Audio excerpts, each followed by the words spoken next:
The Danish philosopher Søren Kierkegaard believed the self is not a thing, not a static structure, so much as it is a process. It's a synthesis in which we seek to reconcile paradoxical dimensions of our being and to bring them into continually greater alignment with our true or destined nature.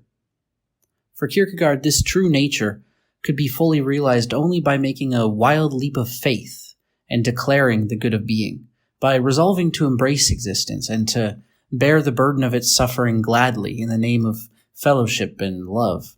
Without this wild leap of faith, he said, existence offers no source of meaning rationalistic or compelling enough to give us the forbearance we will surely need in life.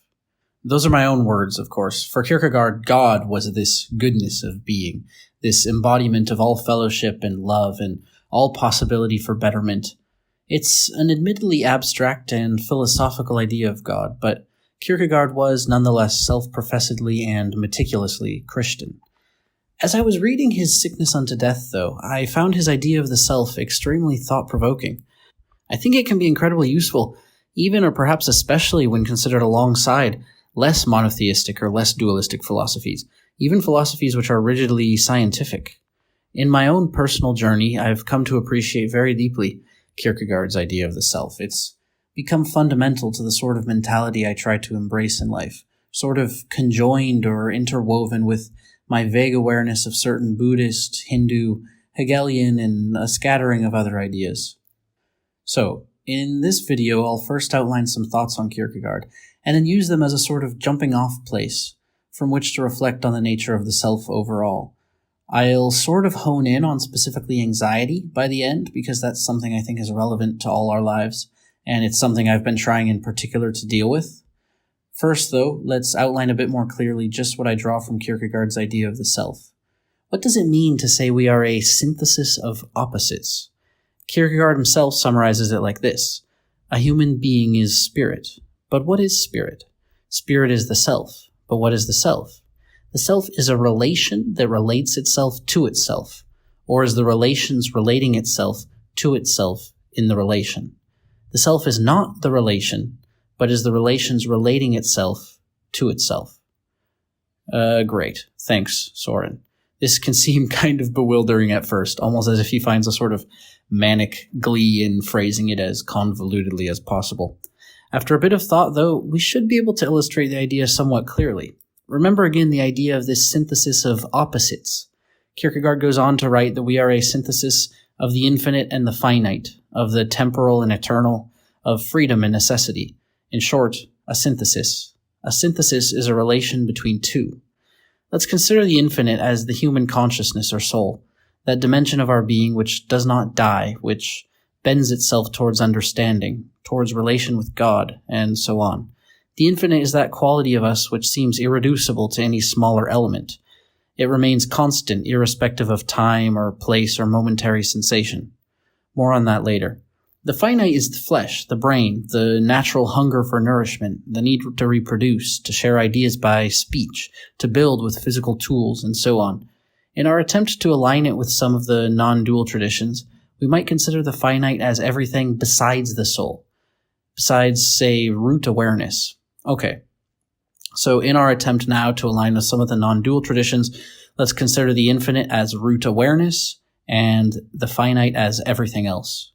It does seem, as Kierkegaard writes, that the finite and the infinite are utterly and inherently linked. In order to have any form at all, we must have limitation, finitude. We cannot exist in a state of pure, unfettered possibility. Existence itself is antithetical to such a thing. As soon as a thing slides towards existence, it slides towards limitation, boundaries, definition. For a thing to be actual, it must exist concretely. Yet for this existence to change, to have any possibility of change, it must be fluid. Which is to say, it must have elements or dimensions of its existence, of its potential existence, which are not realized or actual. What sort of thing is calcified or stagnant? What sort of thing does not change? It's a thing that has nothing to interact with, a thing defined by borders that cannot be crossed. If it's changed by nothing, this means it experiences nothing. Not time, not memory, no input whatsoever from external sources. We can think of it as a closed system. It can't exist as a thing because it encompasses totality within itself. It can't be described as having experience or identity or any descriptive property whatsoever. We might feel instinctively that we could describe such a system from the outside as observers, but in assuming the perspective of an observer, we're imposing ourselves upon the system as an axiomatic or preconditional external, as an influencing factor somehow divorced from the system itself. When we're speaking of the human self, this doesn't work. The human self might be an open system interacting with external realities, but when we're trying to determine what the self itself is fundamentally, we can't take the perspective of only an observer. So for a thing to exist, it must change, but for it to change, it must have permeable borders. There must exist outside of it time for it to move through, particles for it to interact with, ideas for it to birth and consider and develop or toss aside. But a thing can't be pure change or pure potential. This is chaos. This means to have no form, no structure, no law, no pattern holding a thing together. This can be no thing at all. It can't even be unrealized potential, because in order to have potential, you must first have a nature and an array of possible futures stemming from that nature. As soon as potential becomes realized, it becomes real. That's, after all, what realized means. As soon as potential becomes realized, though, it's no longer potential. It can no longer be other than it is. As I see it, this is the heart of what it means to be a synthesis of the infinite and the finite, of freedom and necessity. We exist on this threshold between actual and potential, between the external structure of being and that internal awareness which relates to or engages with it. The self can't be simply a place or a structure like the brain, where this relating takes place. It can't be simply every single moment in time as the relating proceeds and as potential becomes actual. These are simply descriptions of events or the environment in which they take place. The self cannot be these. But neither can it be pure awareness, unfettered or ungrounded, floating in a void of nothingness. It has something to do with awareness embodied. The awareness has these borders and these things beyond to interact with. Without those things, awareness is all-consuming and therefore not aware. This is why Kierkegaard writes that the true self exists in the synthesis between these things, between pure awareness and the external structure. Incidentally, for Kierkegaard, this was also the source of the despair he talked so much about. Existing as paradoxes in constant interaction, we're doomed to constant tension, and the more aware we are of our true nature, the more conscious of this tension we will be. It could probably be said, actually, that the tension is us, not only necessary for our existence, but encompassing and defining us. More specifically, it's a sort of meta-awareness, or the awareness of tension and our constant attending to it. The self is a verb rather than a noun. We are being, not have been or will become. We are no concrete static shape, but rather self-awareness relating to itself, relating to this external structure, and flowing endlessly through time. This is where I start to see connections to something distinctly non-dualistic. The self is being or becoming, but it is not. We might consider it like music. A single note has no definition on its own. It has nothing to compare to and therefore no musical quality. But it goes deeper. Even in terms of frequency and wavelength, a note needs a medium to pass through and vibrate. It needs something to carry the information of its existence. But a note is not that medium. But neither is it the information. It's the medium and the information both. The medium and the vibration through it, the tangible and the immaterial, the finite and the infinite. Music is information embodied, arranged according to a transcendental harmony. Without the medium and without a spectrum of possible frequencies on which to exist, the note has nothing to define it. If all frequencies are one, there are no notes, no silence, just that single continuous vibration, unchanging. But even a vibration, even a specific frequency, requires change. It's defined by the difference between the hill and the valley, like bits on a computer, voltages of electricity in a processor. Everything's defined by difference, by relationship, presence or absence in accordance with a certain pattern. Okay, so we've got this idea of the self as awareness synthesizing with embodiment. Another way to say this might be the self is an ongoing relationship between consciousness and structure. In various non-dualist practices, we are invited to turn our attention to this awareness, for a moment to notice what it's really like, divorced from all narrative or judgment. We release our minds to stillness and we observe whatever arises. We don't worry if it fixates on an abstract concept or tries to work through some logical progression. We don't worry if it's anxious or frustrated or simply noisy. We just release ourselves to perceive and to attend only to the perceiving. Consider something that makes you anxious, perhaps a relational or professional obligation, perhaps a perceived obligation towards yourself, some way in which you feel you could improve. Perhaps it's an interaction you had recently or the general state of one of your relationships. Maybe it's a lack of relationship, a lack of fulfillment. It can be as deep or superficial as you like. But take this weight, this anxiety or weight or void, whatever you want to call it, hold it before you in your mind. What shape does it take? How does it manifest in your body, in the orchestration of physical sensation? How does your brain describe it to itself? You'll notice that just as soon as you attend to it, it begins to lose its power. Maybe it manifests as a slight crawling in your center or a spreading tension behind your brow. Maybe it's a concentrated ache behind your eyes or a pit in your stomach. As soon as you attend to these sensations, though, you realize that they're only that, sensations. They're not you. They define nothing about you except for the fact that you are perceiving them in this moment. There's nothing about pain which is deeper than the physical, and as soon as it has faded, you're left with only memory. Now, maybe the memory too is unpleasant, of course. When we remember what it was like to feel a certain discomfort, a sort of ghost of that discomfort returns, often in some slightly shifted form. In the end, though, it's all just sensation arising in awareness. It's sensation arising in the body and interpreted by the brain, which is simply another part of the body. It's the same for the memory of pain and any other sort of mental discomfort. How is mental discomfort anything deeper than sensation arising in awareness? Maybe it's concentrated somewhat more in the head or what feels like the brain itself. Maybe it's an awareness which generates discomfort only when attended to. It can have varying intensities, varying textures, and it can lead down varying lines of speculation or awareness. But it's only sensation. It's not you. What I found Kierkegaard pushed me to do, alongside some of these various non-dual thoughts, I guess, was to consider that not only might I not be the sensation, I'm not even the relating to the sensation. I'm the I turned towards the relating, towards the process of relating. I'm the witness or the quality of witnessing that's ongoing. Consider what it is that makes you anxious. How does it feel now? What have you named it? What's its cause? And what sensations does that cause actually manifest now, in this moment? What's the fundamental nature of the anxiety beyond the character of those sensations? How does it define you? How is it attached to you outside the landscape of your body's perception? You'll see that all your suffering, all your joy, any experience whatsoever, it's all of it beyond you. This means you're incapable of creating it fundamentally, but it means also that it's completely divorced from your true nature. Your experience is generated by a brain which you do not form, interpreting signals from a body which you do not form, impacted by a world which you do not form. This stretches as deep as you like, down to your very fundamental desires and opinions. It's all of it the simple result of reality, as experienced through the lens of your perception. So non-duality sort of suggests that there's not a part of your experience that's not utterly temporary and utterly contingent upon external things.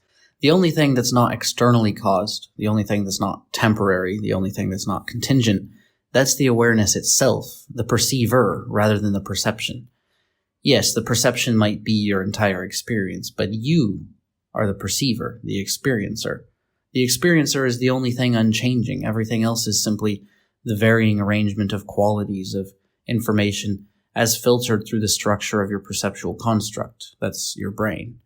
You as the experiencer are as fundamentally different from the experience as water is from the container into which it's poured. How can the experiencer be the experience?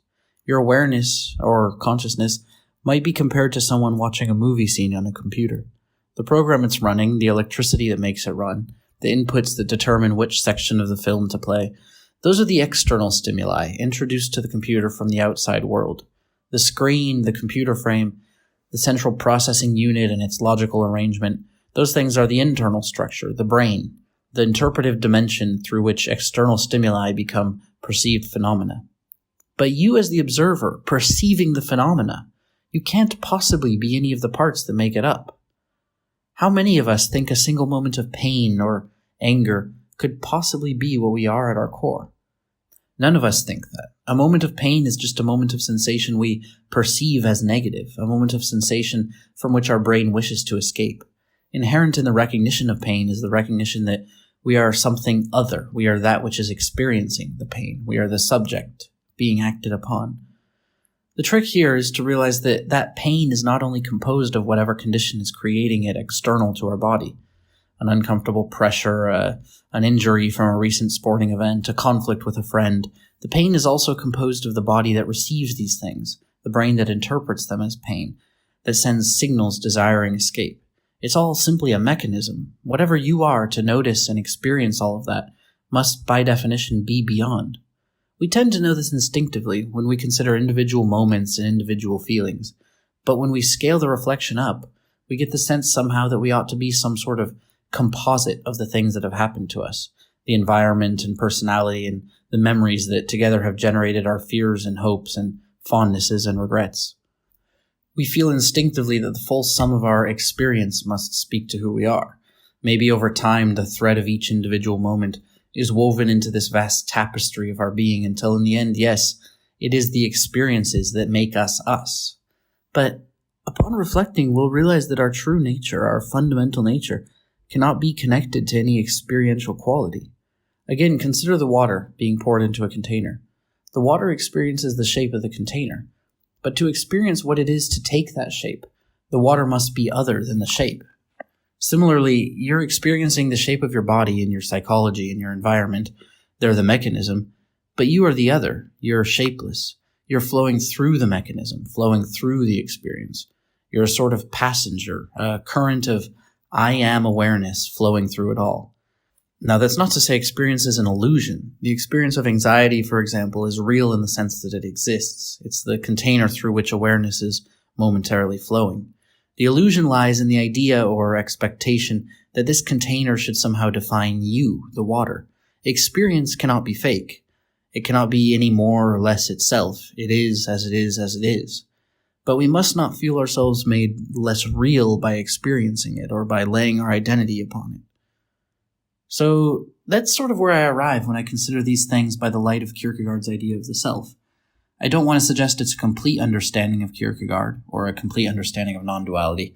In certain ways, it sort of flies in the face of what each of them proposes, because it's in this synthesis, between them that these thoughts present themselves to me. I guess it might be useful to try to summarize my understanding in a few short sentences. So, it seems like in many non-dual traditions, all the endless facets of existence are seen simply as expressions of one overarching nature, a singular essence or universality. The whole of reality is interconnected. Any single particle or pattern or characteristic can only be understood in relation to others, and this includes the characteristic of conscious awareness. Conscious awareness is ultimately indistinguishable from the material structure it's experiencing. It's the nature of conscious awareness, actually, to take the shape of whatever material structure in which it finds itself. The self becomes an illusion in the sense that it's not really doing anything, not creating anything, not desiring anything, not suffering or hoping. It doesn't have any static, enduring structure of its own. The self is rather the underpinning witness. Its sole defining quality seems to be this unending, flowing verb nature, the spectating of thoughts and feelings as they arise in awareness. But the self is the root awareness. So this is where I see Kierkegaard's ideas kind of emerging. It can seem ironic because he seems so vigorously dualistic. He's always stressing this relationship between opposites, between human and God, between necessity and freedom, the infinite and the finite, and so on. There are definitely dualistic elements in there. His idea of the mind or its contents might run somewhat counter to non-dualism. But in the end, it seems Kierkegaard's self is very much a verb, a becoming.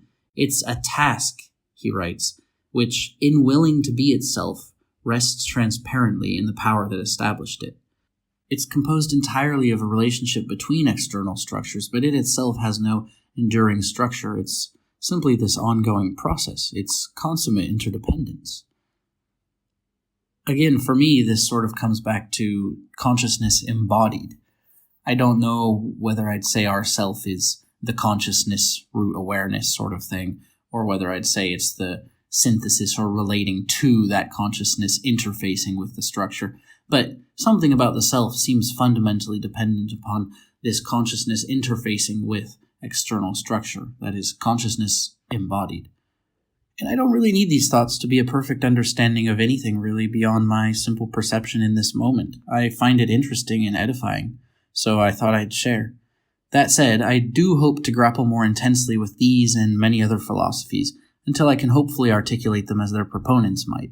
I think it's in this open and faithful exploration that we truly come to understand the endless possible worldviews, and hopefully in understanding each, we can glean what measure of value it offers. So if you enjoy this sort of thing, and if you want to share this journey with me, please do consider subscribing, liking, and sharing, and all that stuff. This is one of my greatest passions, and I hope it can spark thought and conversation for others, as well as myself.